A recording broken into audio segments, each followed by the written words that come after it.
feels a little bit weird not to be on video. We've been on video for so long. So having these other like audio podcasts has just been a little weird for us. I put up a video light. That's good. So all right. that all all helps. the people that can't see it could see it.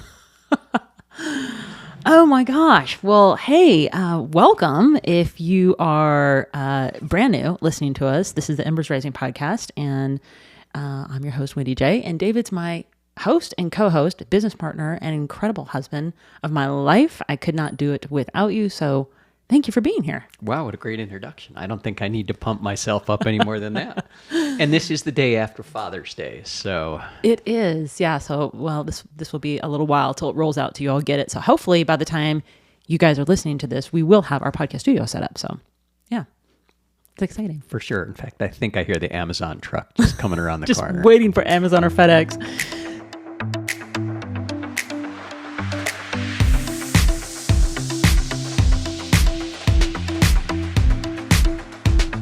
So anyway, today we thought we'd kind of just jump in a little bit about what we've been doing for our training for our first ultra running race in September. And then we have something really cool to share with you. It's a program that we are really passionate about that we're launching very soon. We're just getting all the pieces together, and we've already been doing the program. We just actually have not put it out available to all of you.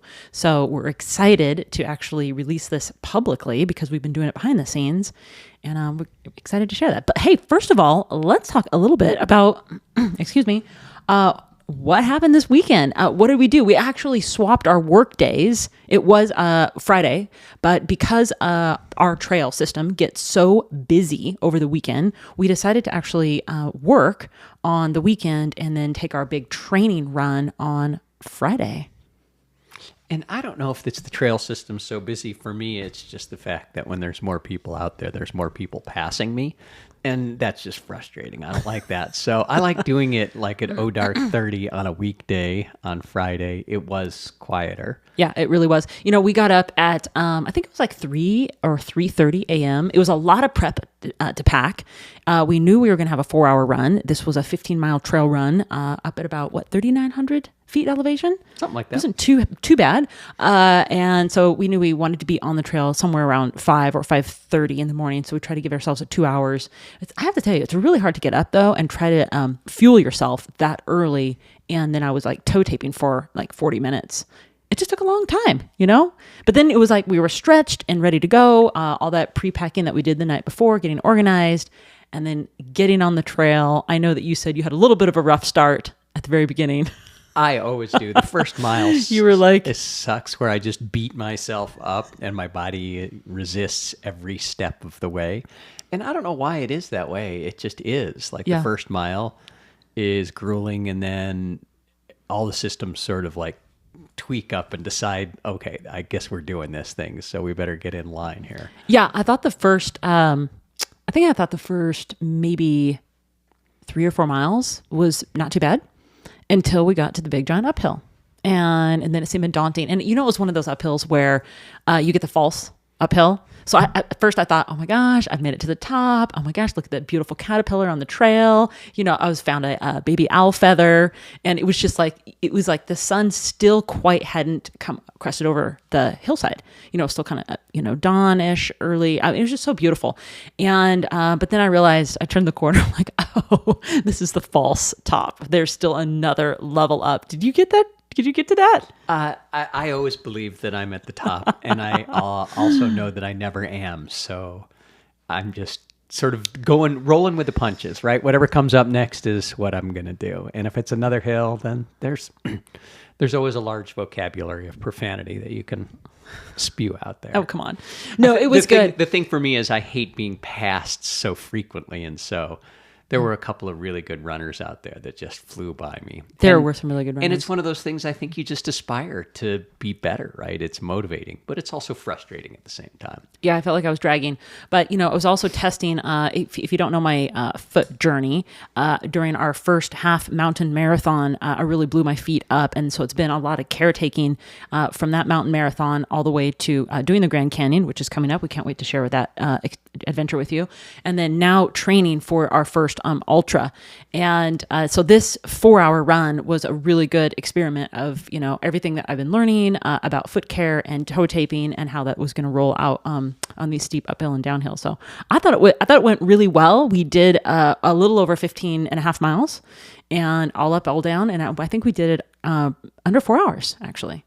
So yeah, well under 4 hours. It was easy. It wasn't too bad. It was, we were tired the rest of the day, but this is a big deal for us because we've never really done this type of training for this kind of running. And, when Dave and I actually commit to something like this, we are very all in on it. So we get a little bit obsessed with, I don't want to say a little bit, like a lot of obsessed with all of our training, all of the mobility workout, pre-runs, the whole training schedule. So it really kind of dominates our whole life. But yeah, you were going to say something. I can tell. No, I was just going to say just a little bit obsessive, right? Like when we dive into something, it's like all in. It's all in. Yeah. So. And it's funny because you see a lot of these adventure couples doing stuff like all over the world, like, boat jumping and skiing and, crazy. And it's like for Dave and I, we just go all in on like the one thing and we want to just get really good at it, So we've bought the books, we're watching the apps, we're listening to the coaches, we're listening to the pros. We're really just like engaged in our brain 100% to just push ourselves in this capability space of what we can actually do and change our bodies. And another thing is I always feel like there's a huge strengthening behind the shadows that nobody gets to see because there's a lot of mental training behind what we're doing out there physically pushing our bodies. But behind the scenes, there's so much discipline behind the scenes when we're doing the small little things to get to the big thing. So yeah, it's kind of like, sharpening your skill set behind the shadows before you actually get out there and do the work, So it makes a lot of sense. Yeah. So anyway, and it's just like everything in life, right? Like totally. That's the wheel of thinking about doing something and then actually learning about it. And a little bit more, and then you have to do it, right? And that wheel just never ends, right?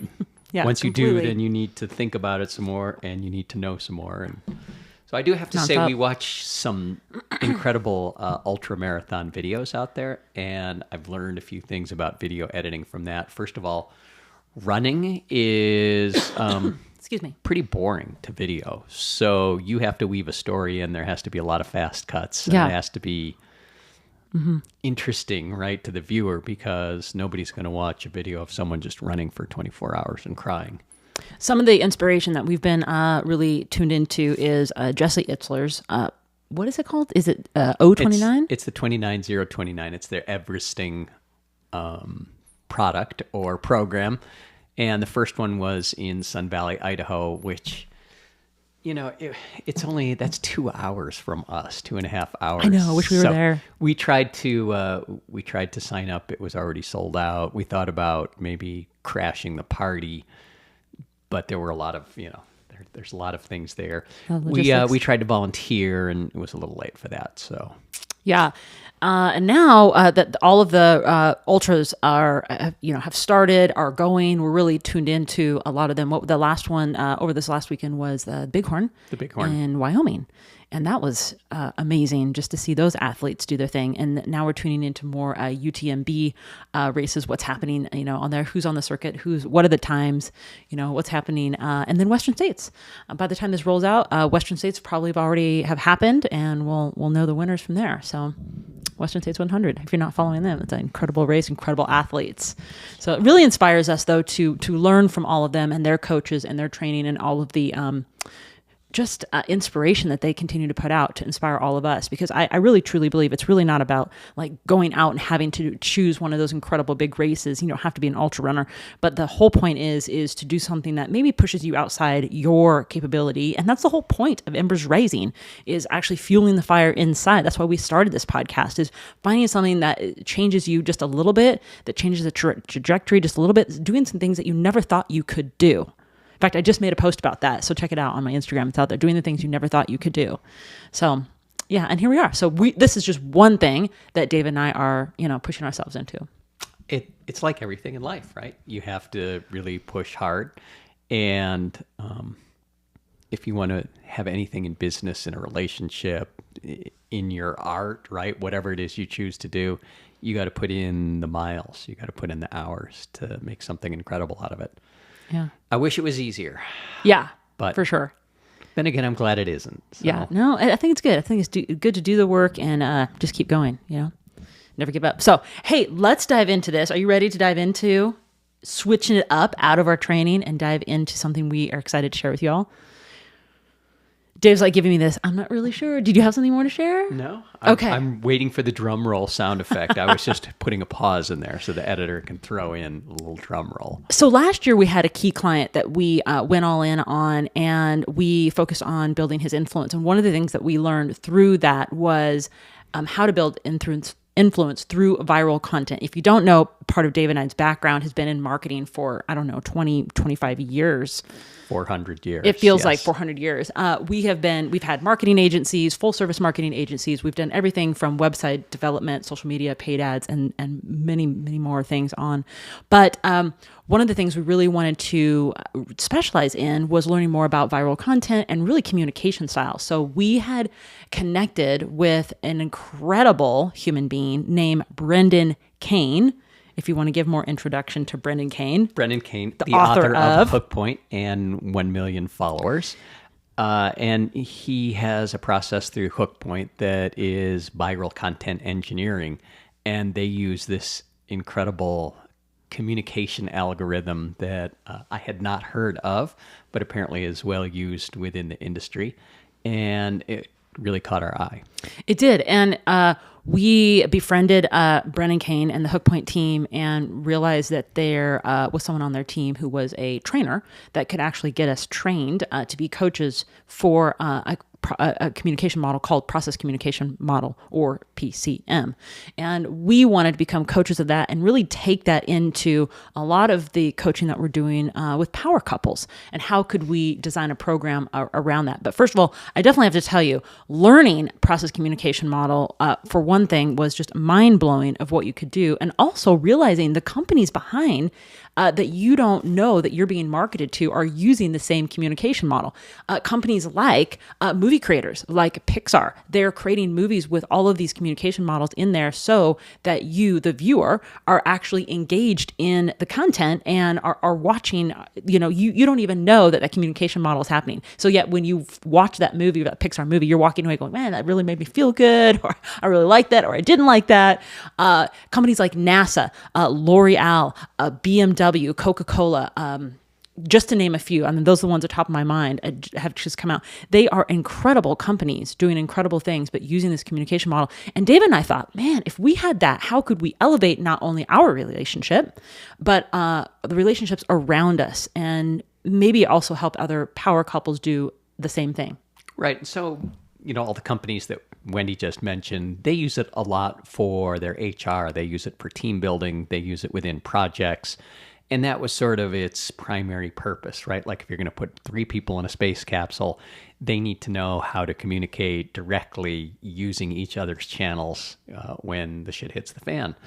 And the way Brendan Kane is using it, right, is there are 6 distinct personality types, but 3 of them fabricate the majority of the way people think, right? So he bakes it into his content. He makes sure that each one of those top pieces is put into a piece of content, to a piece of social media.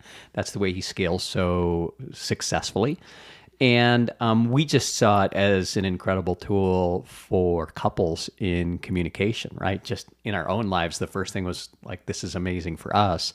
But now we're starting to share that message with other couples, and we're seeing just incredible results with people thinking, I just never really looked at it that way before. And I was just going to say, if you're just about ready to click stop on this podcast and you're like, I've already done personality tests, like this is ridiculous, let me tell you just a quick little bit more, because content creators like Mr. Beast, Gary Vee, who am I else thinking? Nas Daily, they're all using this communication model in their content creation. So if you are, happen to even be a content creator, even listening to this podcast, or know someone that is, this model would definitely help elevate the content that you're putting out. So I just had to share that because I want to dive into how do you know what your PCM is? How do you know what your process communication model is, David? Well, you have to take an assessment, right? And so it is an assessment test that asks you a number of questions, and you move through that, and then it figures out where, based on the algorithm, where you at, what your base is, and what your strengths or energy levels are in all of the different personality types, right? Because we're not just one. And that's one of the interesting things about this. It doesn't define you as one personality, and it's also actionable. And by that, I mean, once you know the rules, you can pretty quickly determine what is the drivers for someone you're talking to, whether it's a client or someone at a coffee shop, right? And all of a sudden you can switch into the mode of being able to communicate in their primary channel, which you just see them light up. All of a sudden you're the most interesting person in the room because it seems like you know everybody. Yeah. And so that was fun. So it's one of those things that it's not just enough to know that it's happening in the background. We realized that we had to know how it works, right? And that required us to go through what I thought was going to be a quick training. It turned out not to be a quick training. It was like training for the marathon, right? We put in a lot of hours. It was, yeah. I was going to say that training was quite a bit different than actually getting our profile read to us and our assessment. Like, oh, okay, that's who we are. But let's dive into it because what we wanted to do, we wanted to share, and I don't know, Dave's got his normal notebook in front of me. It's this, spiral bound notebook. He's always got his notes on there. So I'm not sure where. I'll let you share first, Dave, because I'm not sure where you want to go. But I really wanted to share the program that we put together for y'all in case you might be interested in knowing your process communication model and helping yourself or relationship improve or the people around you. Or if you're in a workspace and you're like, hey, I really would like to know how to better communicate with my boss or my coworkers, it would help you know kind of what your needs and strengths are, and then also your weaknesses and kind of what happens when you get into like a distress sequence and how to get yourself out of that. And or helping other people if you can kind of tune into what you think of who they might be in that PCM model. So I always have my notes here. You do. I love it. Dave's great at notes. I'm a very, all my notes are like online. I love handwriting, but most of everything's online. So I'm like looking at my laptop right now. And if I showed you my notes, you'd wonder how any of this has anything to do with what our topic matter was today. So these aren't teaching notes. These are really how I think about the world. And, we always, to a lot of our clients and internally, we talk about 3 M's, right? The mindset, marketing, and momentum. And I think when we came across PCM, we saw Brendan using it from the marketing perspective, right? We did. Yeah. And we personally saw it from the couple's perspective or that mindset perspective. How can we communicate better with each other in all kinds of circumstances?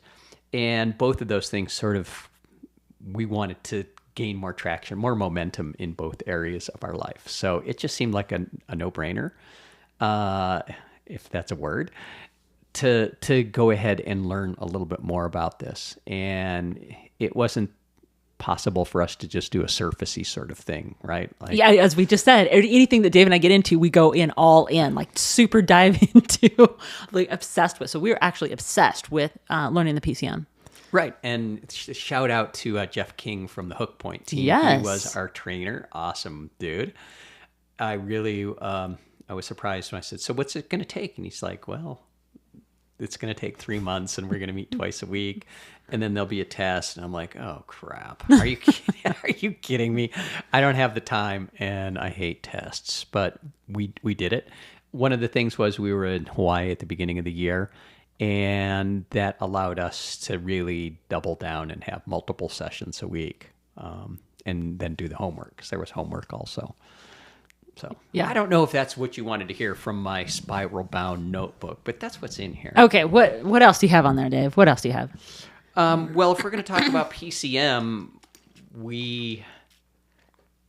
I think we should talk about why, right? Yeah. And so we're creating a advertising product out of short form video, which for it to hit, it really needs to be working on a lot of different levels, and PCM seemed to be,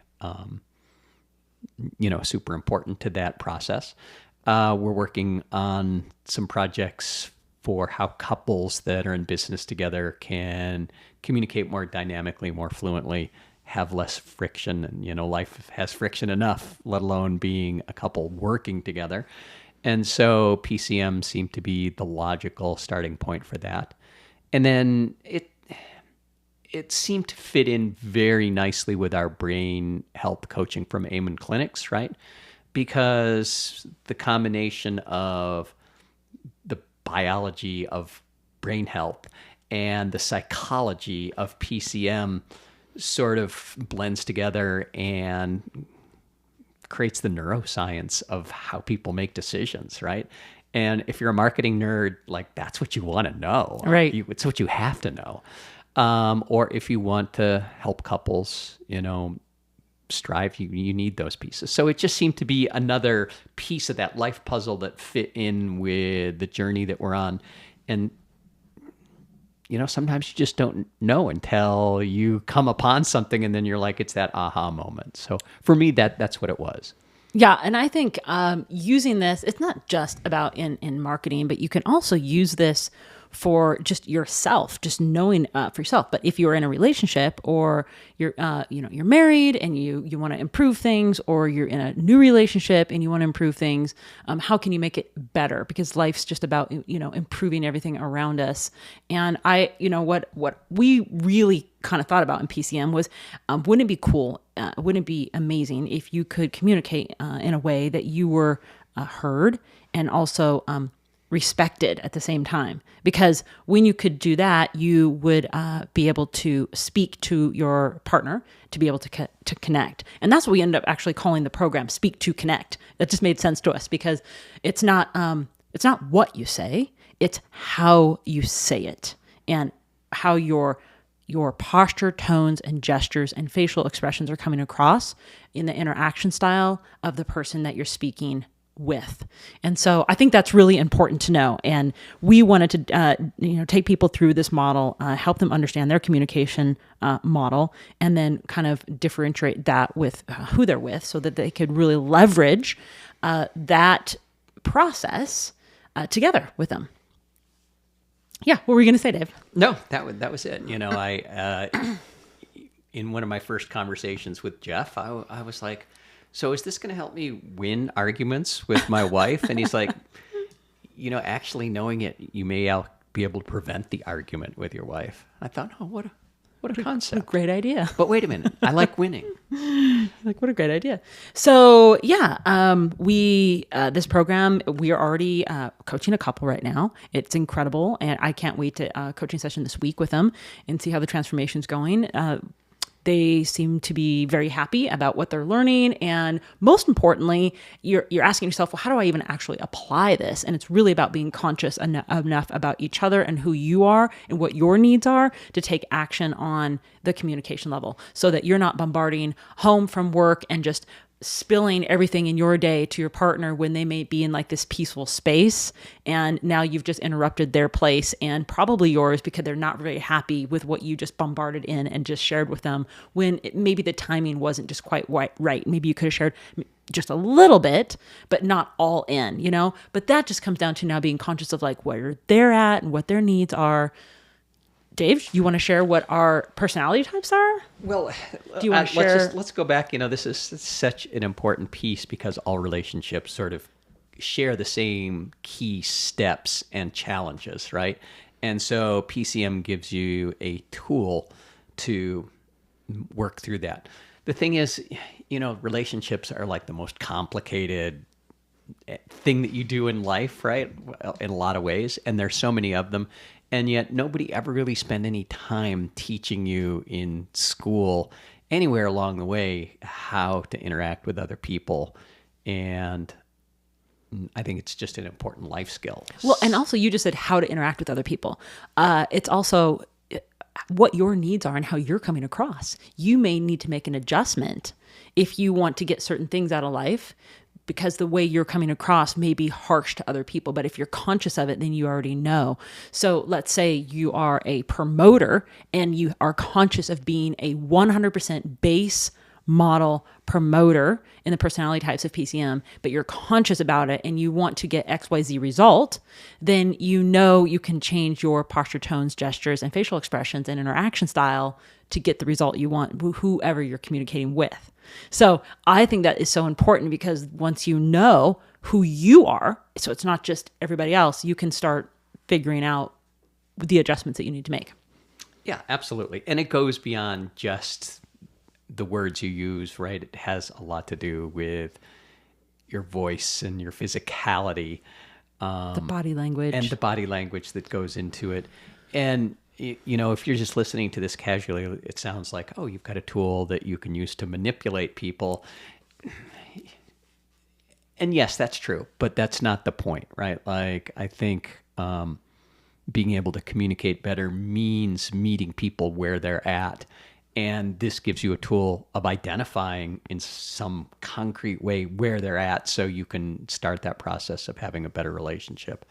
And do people use it for manipulation? Sure, right? Like the CIA uses this extensively in training their field agents how to interact with people, right? They've got to identify very quickly what level they're on, what level someone is on, yeah, to get the inside information. I think PCM is so powerful if you use it correctly and you are conscious about this. PCM has a quote that says, "Picture a world where every conversation holds the potential to harness differences for positive change." And I think that's the most important because it's not about having an ego of where you're at, although it's all good for all of us to have ego checks. But I think making positive change in the conversation is the best way to handle communication. But like you said, we're all not, taught in school or grown up with how to really communicate, and what's the best outcome that we could get and how could we make an adjustment? Because if we actually knew our personality type for communication models, then we could probably make that adjustment. I think of a lot of people that have that could make a lot of changes and that would probably be a better person overall if they knew kind of how they were coming across. But to them, they're coming across as they are and normal in their everyday life. But how other people are feeling that is not maybe the best way for them to be reciprocated. Absolutely. And we're such do-gooders, right?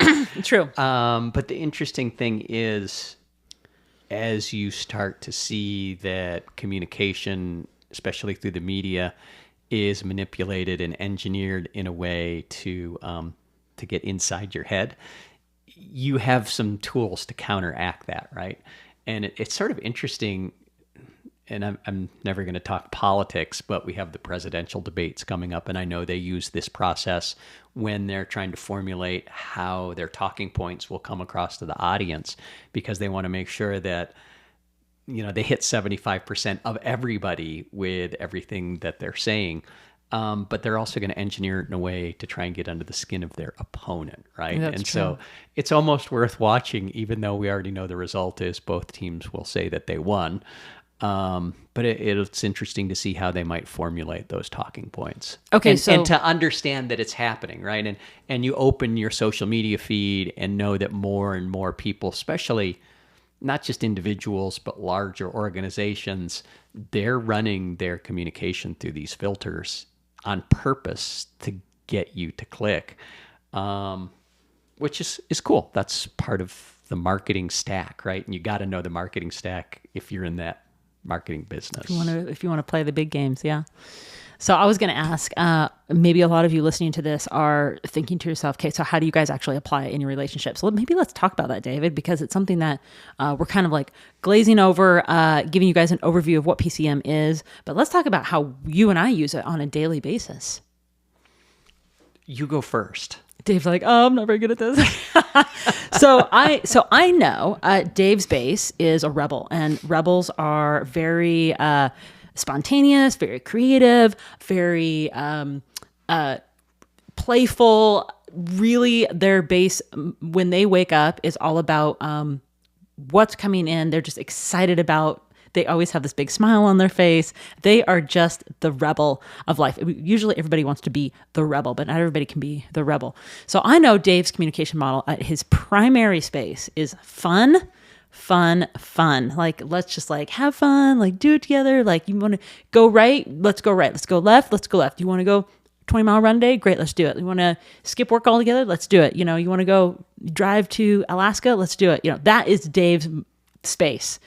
How I use it on a daily basis with David is I know when he gets into a distress space and he starts going up the floors of his kind of communication model home, then I try to find a way to help bring him to the fun, which pushes me from where I'm at in my communication model. But at least I'm conscious of it, knowing that, okay, he's a little bit stressed, or he's in a distress sequence, or he just needs to a lift up. So I use it by just being conscious of where you're at, David, how I can help lift you up and move you to a better space. Cool. Or when we're communicating about something and it seems stressful, how sometimes we may need just to like take a time out and say, hey, we're both getting stressed about this. Let's take a time out because good decisions aren't made when we're at a stress level, you know, or too much time's being put into it. Like we've been looking for a place to celebrate my birthday, and it takes a lot of time and energy to find like the perfect, not even the perfect, but just the right place that has the environment that we want to be in and do things at for like an Airbnb or a VRBO, right? And so sometimes it just takes hours of research. It's just like, oh my gosh, I can't believe we're spending like a couple of hours. Why don't we just like click something and like, that's it, you know? But you spend so much time thinking about your whole experience. But I could tell we were both getting stressed over that. So it was a good call for both of us to say, hey, time out. Let's just like cut it and come back to it. Let it be for a minute. So anyway, I use it just by being conscious of where you're at through the day and how I can help elevate you. Now, Wendy's a rebel. No. Wendy is second, a harmonizer, right? I am and not a rebel. Rebel is your second, Yeah. which means you have a lot of energy in the harmonizer, or a lot of energy in Rebel, which is me. But as a harmonizer, I'm not getting the words out today. So I'm going to start again here. Wendy is a harmonizer. And that means she feels her way through the world. So as we're looking for those places to celebrate her birthday, there's a lot of how is this going to feel, right? And as a rebel, I'm like, let's pick three, the top ones, and then pick one, click, and let's be done with it. We're not done with it yet. We're going through this feeling. And so understanding that that's her perspective, the lens that she's looking through, you know, to ask questions like, how do you feel about that? As opposed to making statements like, just do it, right? Make the decision. That never works out with Wendy. If I say, just make a decision, pick one, that's not going to be a useful way to communicate. So I go through the process of checking in. How do you feel? What do you think? What should we do? Move through it. Dave's really good. Also, he knows that harmonizers, and you know your harmonizer if you like things like aromatherapy, you like to be comfortable in your clothes, you like pillows, soft things. You just like your environment to feel good to you. You're probably in the harmonizer space. In fact, I'm coaching someone right now as a friend who is a male harmonizer. And thank goodness I speak his language and I'm helping him get through a tough time at the moment. And I'm very grateful to see that the communication model is working harmonizer to harmonizer because he's picking up on it. It's exactly what he needs to help himself move through the space. That's how powerful this is though. Because now he's never taken the test. It's just that I know he's never taken the assessment. It's just, I know through the way he is speaking to me and how he communicates to me that 99% sure he's a harmonizer. And so I'm speaking the same language to get into exactly what he needs to help him. And that is the best thing because I just shared with you guys that quote about being able to use our communication style to make a positive impact. So. Nice. I know you've helped him in a lot of ways that I couldn't have helped him. Right. And it just has to do with the fact that you're so in tune with the way he communicates. For me, as a rebel, I'd be like, I know it sucks, but have a couple beers, dust yourself off, let's move forward. And harmonizers just can't do that, which is not good advice. For inside information, for me, harmonizers love everything to be sort of comfortable.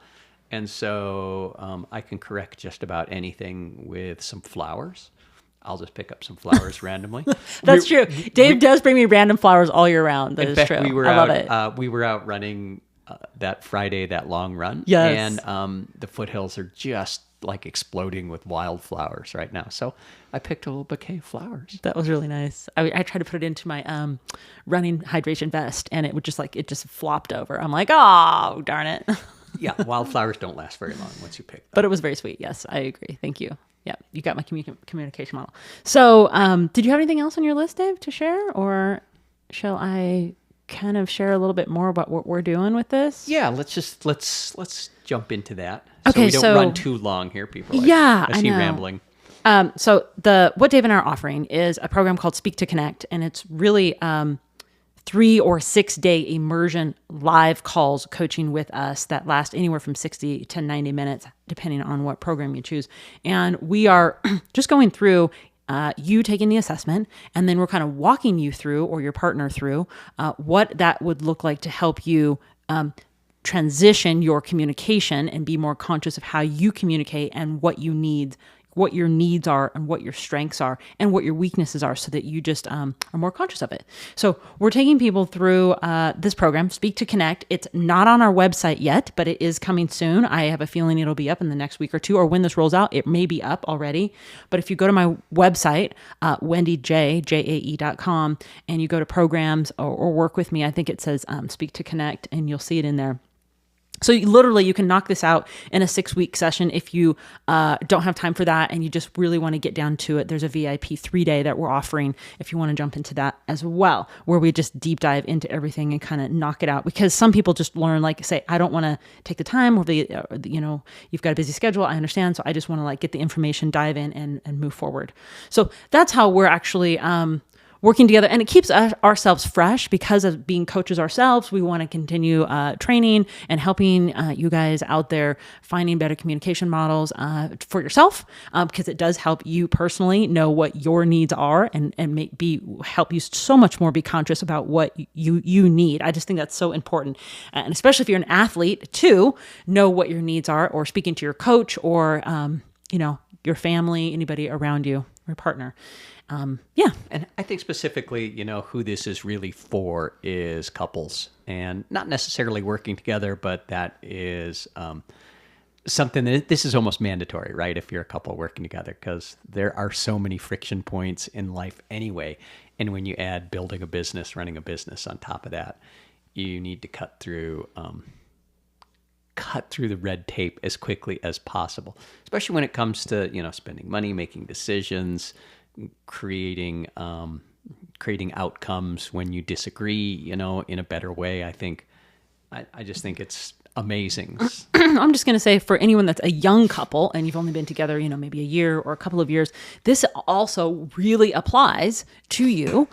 Or even if you have been married for 20 plus years, this also applies, because you're going to hit times in your relationship that's going to be hard. And it's just, Dave and I have heard of the process communication model actually saving marriages without the counseling. And we're not here to be your counselor or your psychologist. We're just here to walk you through your communication model, to bring consciousness to you and about that. And then you can kind of make your own decisions based on what you now know about what you and your partner can better work on together as you're moving through life and space together. Because the most important thing is for you guys to be happy and enjoy the world around you and everything you do. So if we can help maybe save a argument from going down the road of possibly even a divorce, and we can flip the switch and say, hey, I can bring you guys out of a distress sequence, then you'll understand what each other's needs are, and hey, we still love each other. Ooh, I think that's a good place to end the session on. Oh, okay. I thought Dave might have some closing words. But anyway, thank you so much for being here with us, listening to our stories, and we are so excited to be with you, fueling your flame on the embers rising inside of you. So thank you so much, and we look forward to seeing you on the other side. And like we always say at the end of our podcast, aloha.